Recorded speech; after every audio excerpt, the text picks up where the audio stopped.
SSC ও সমমানের পরীক্ষায় 15 বছরের ইতিহাসে সবচেয়ে খারাপ ফলাফল হয়েছে এবার। 2010 সালের পর পাশের হার এত কম হয়নি আর কোনো বছর। আন্তঃশিক্ষা বোর্ড বলছে এবার শিক্ষার্থীরা যেভাবে লিখেছে সেভাবেই মূল্যায়ন করা হয়েছে। আর জুলাই বিপ্লবের প্রভাব সহ নানা কারণে ফলাফলে এই ধস বলে মনে করেন শিক্ষা গবেষকরা।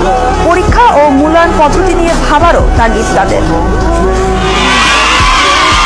জুলাই গণ অভ্যুত্থানের পর এটি প্রথম এসএসসি ও সমমান পরীক্ষার ফল প্রকাশ, যাতে পাশ করেছে 68.45% শিক্ষার্থী।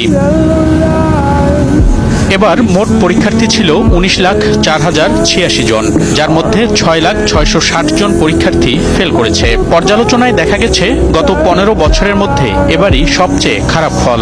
এর আগে 2009 সালের পর সবচেয়ে কম পাশের হার ছিল 2018 সালে 77.8%।